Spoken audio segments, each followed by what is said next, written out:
Hello humans, it's Stephen again. Today I'm going to play Automobilista and I'll be driving the MCR 2000 from the Brit DLC. Sometimes when you play a racing sim, you like to take a car that's a little difficult to drive, that has its own quirks, and you have to learn to adapt to them and get the most out of the car, and that can be very enjoyable.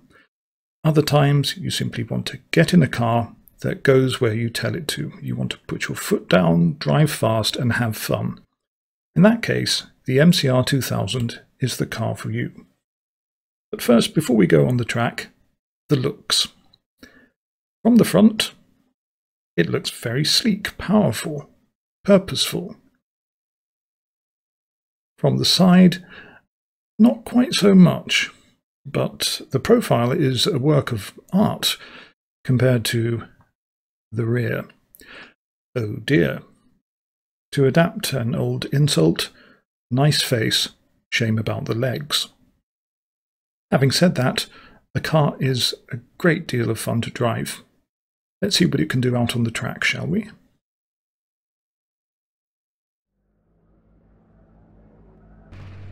Welcome to Brasilia, and I'll shut up while the MCR 2000 leaves the pits so you can enjoy the sights and sounds of the car and the circuit. All clear, go, go, go.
I hope that whetted your appetite. See you on the grid. Now this is going to be a 12-lap race with 12 cars. The AI are at 104%. I'm starting from the back because that's usually where I end up anyway, so why not cut out the middleman? Anyway, I hope you don't mind me burbling along. Here we go. Wish me luck.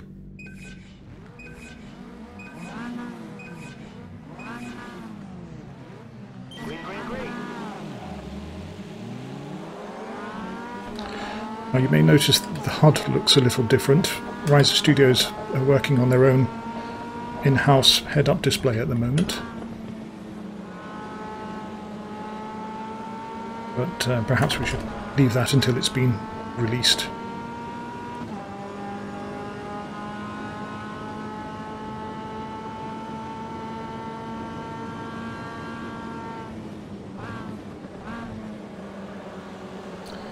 So, the MCR 2000, what is it? Well, as I said, it comes as part of the Brit DLC. It's a popular racing car in club racing in Britain. Mainly because it's relatively cheap. You can buy one brand new for around 42,000, which for a high downforce race car is pretty cheap. I've seen the championship winning example in very good condition on sale for just over 30,000, which is a real bargain when you consider what some X-race cars go for.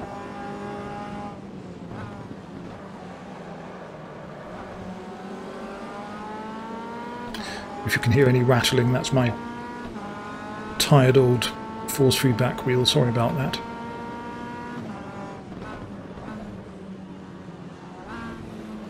So not only is it relatively cheap to buy, it's cheap to run as well. The engine is a full Duratec, putting out 200 brake horsepower, although Automobilista say 179 horsepower on the display page. And if you blow up an engine, which I might do with my shifting, it costs you less than £2,000 to buy a new engine, which is almost unheard of in motor racing, I'd have thought. So, although we're still talking about a big chunk of change, it is much cheaper than your average race car. It's also, well, in Automobilista at least, very easy to drive.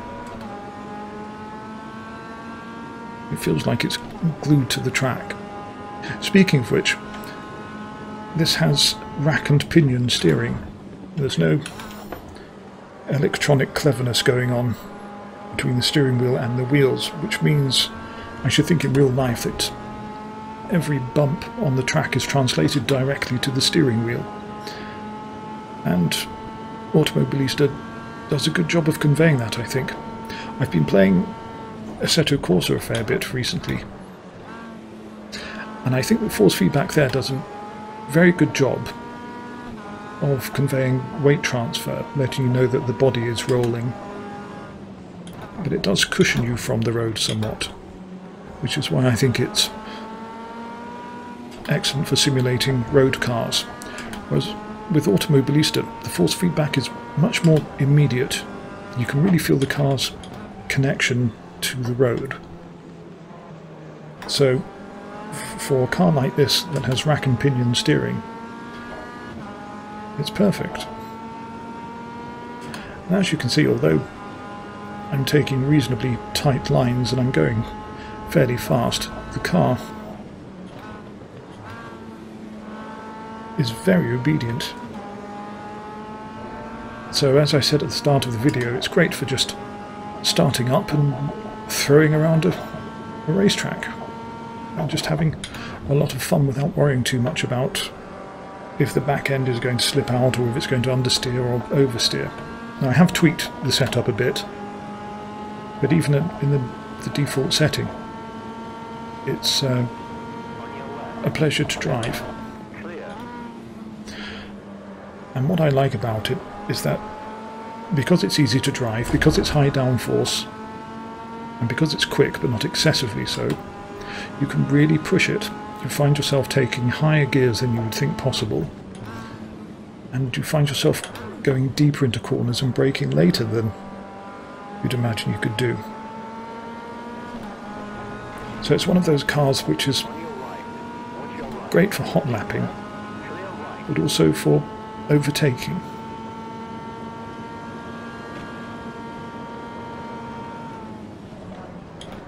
I lifted earlier on in the race for that corner, but there I just kept my foot in, and that's what's good about the car. It's because it's high downforce, it's got that paradoxical feeling that the faster you go, the safer you are. This corner is the best example of that.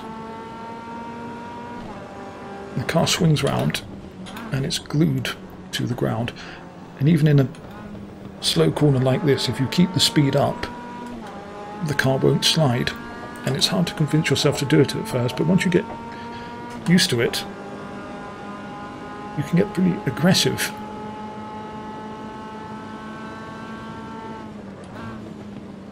Like for instance, I've been changing down to third in that corner before, but now I kept it in fourth.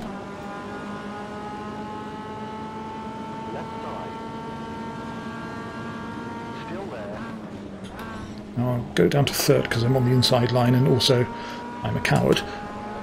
But I can take that corner in fourth if I get the right line. You'll also notice I didn't take that corner particularly well, but the AI took its opportunity. I think I've got it on the AI on high aggression, because these cars can bump together and not get their wheels tangled up.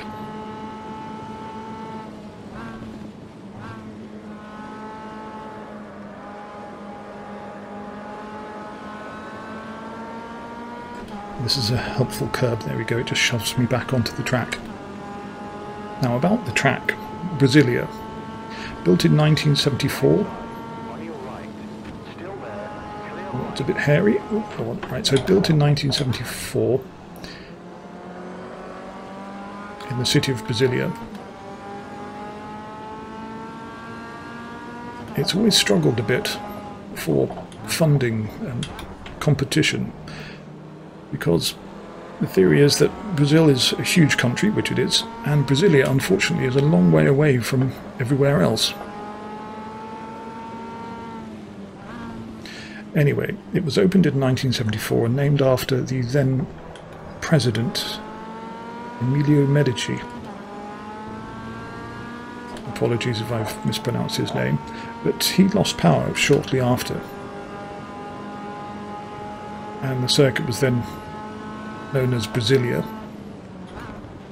And later it was named after Nelson Piquet, who actually became involved with the running of the circuit.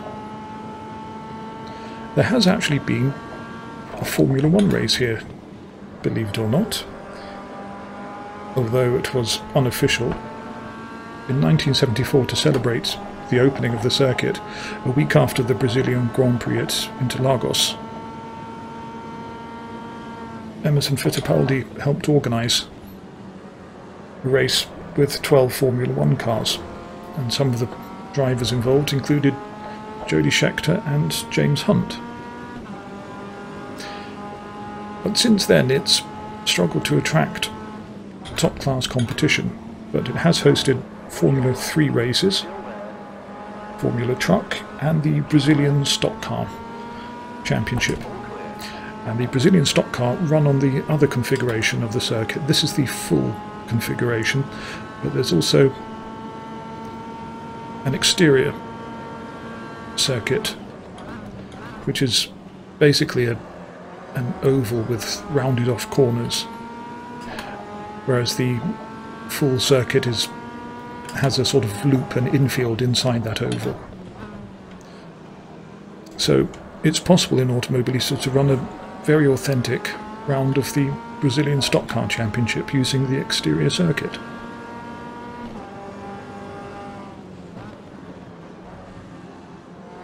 Now, there were plans to bring Indy cars and MotoGP to Brasilia, but unfortunately they fell through at the last moment. And there have also been plans to upgrade the circuit and make it safer, which, surprise surprise, involves making a few corners slower and less exciting, but that's the way of the world. And the pit buildings actually have been demolished. They were demolished a couple of years ago as part of the planned refurbishment, and then, most unfortunately, the money ran out. And the track has been in limbo ever since.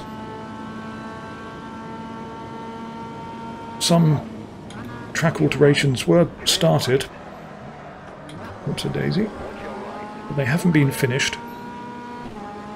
So as far as I know, this layout still exists, although there's probably grass growing between the cracks in the tarmac. And if the track ever does open, it will be slightly slower and less exciting, but it's still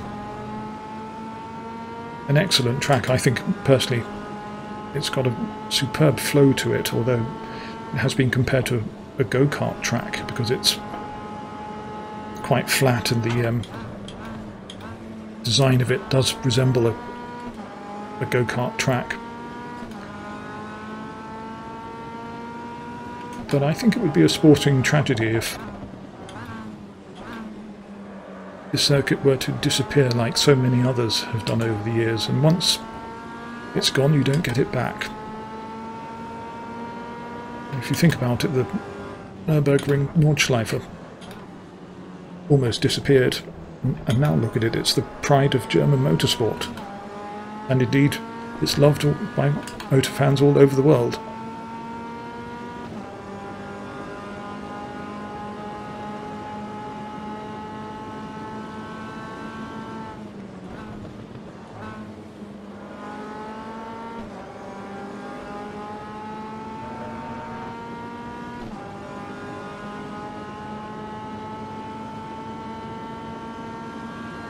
This corner is called Scavone, or Scavoni.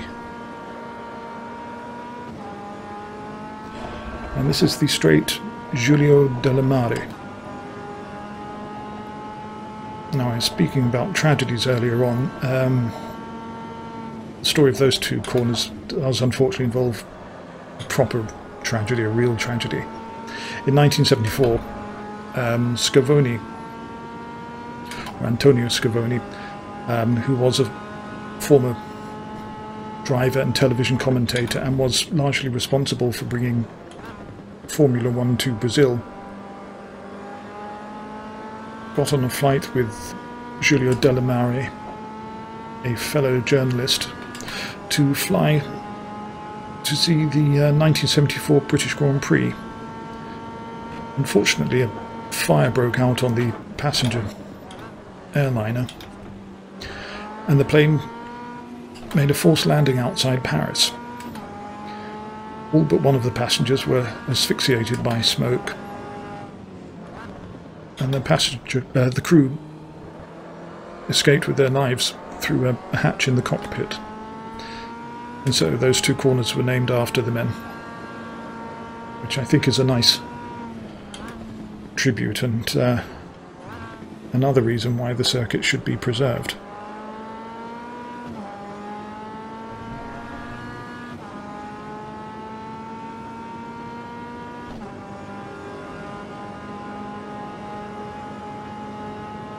I think this is called Junsao circuit or junction circuit. It's where the inner configuration joins the outer one for the home straight.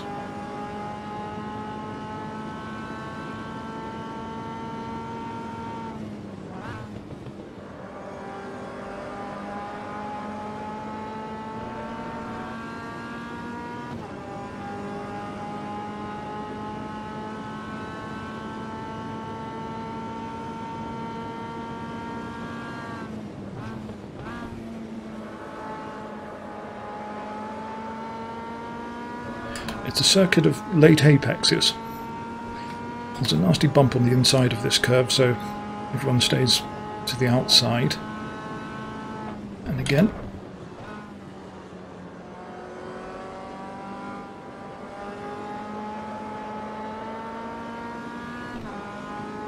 That late apex works quite well.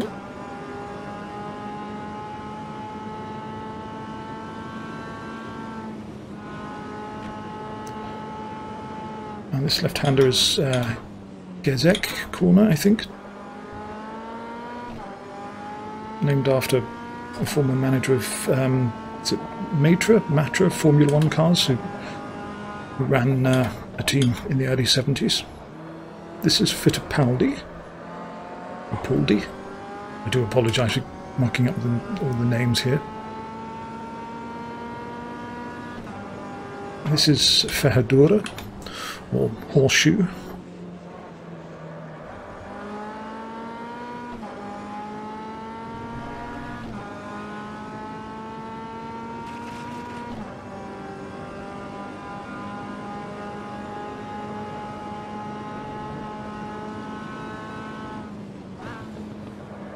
Let's see if I can stay on the track. That wasn't the best driving I've ever done.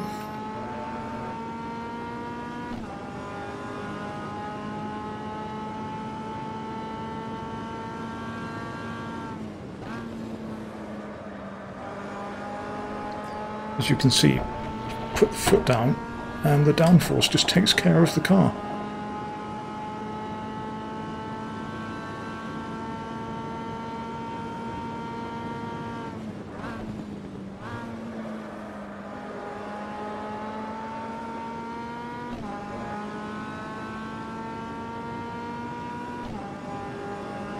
And this corner coming up is where the track splits. And it's called Entrado di Miolo, I think, which I translate as enter the centre as we go infield.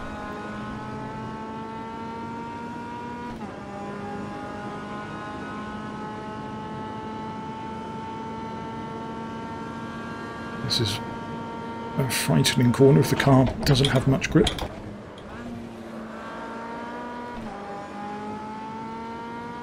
And if you can get up to 5th gear in this straight, you're doing well.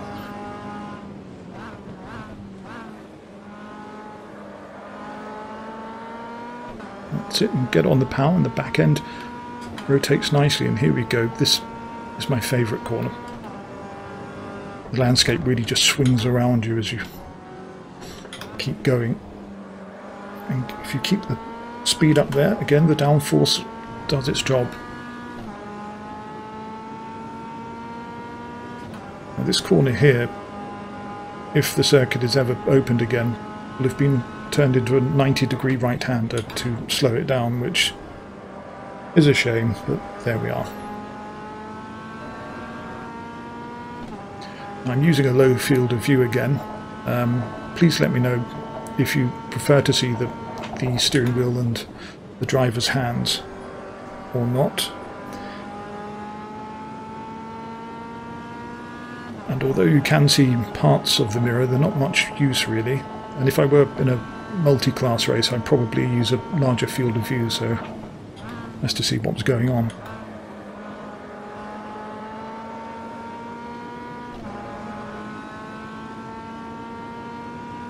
Got enough chatter. I'm in danger of finishing last, so let's see if I can pass someone. So late apex. Oh, that was too late. Foot down, there again. You see, the car gets you out of trouble.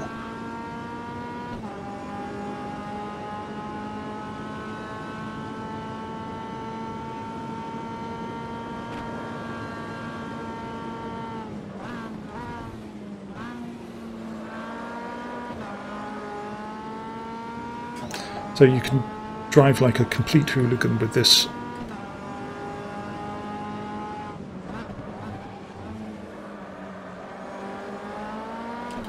You can basically make mistake after mistake in it, and it will pull you out of trouble nearly every time.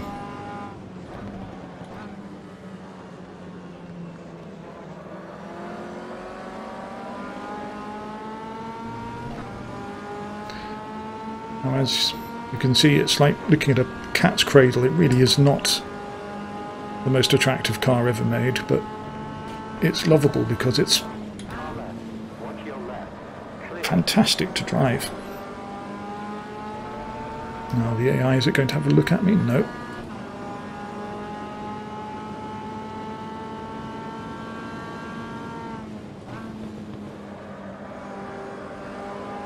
And again, get the power much earlier than you would think. Let's see if we can do a little drafting.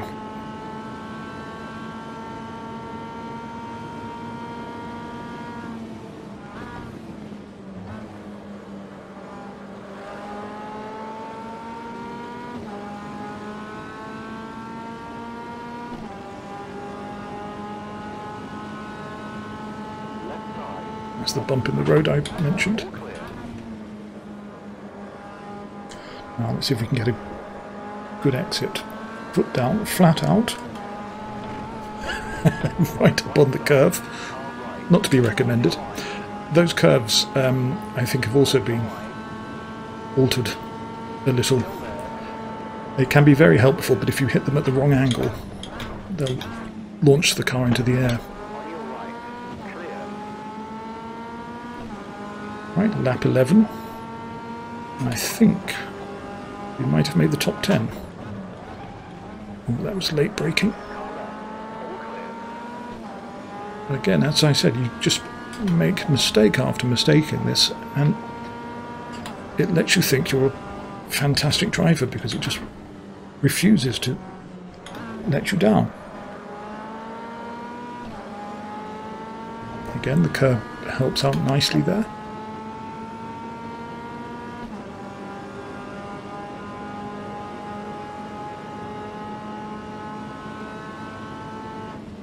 So I have changed the setup slightly. The default setup is perfectly drivable. But I think it's possible to make the car even looser. It's barely moving in the corners, the back end is staying pretty rigid, so if you wanted to, you could make it slide everywhere. Okay, 10th place, last lap. I wonder if we can catch 9th. I always wonder whether I can keep it in 4th there, but 3rd is a bit safer.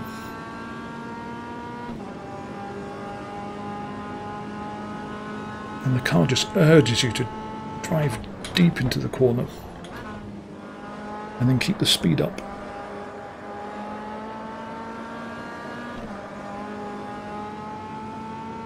In most other cars, that wouldn't have worked.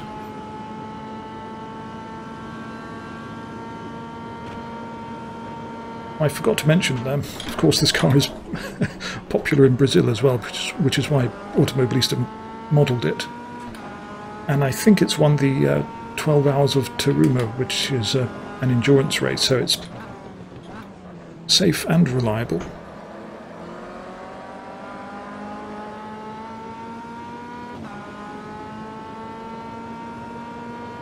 Oh, that corner is such a thrill. Now, do I go down to 2nd, or do I stay in 3rd? Stay in 3rd. Right, here we go, last ditch. Attempt at an overtake. I must shift quicker. Dive bomb? Yes, I think so. And like I say, the car is just so friendly to bad drivers, which is why I like it. Right, I think I'll just drive off the circuit to give my computer a rest and to annoy the stewards.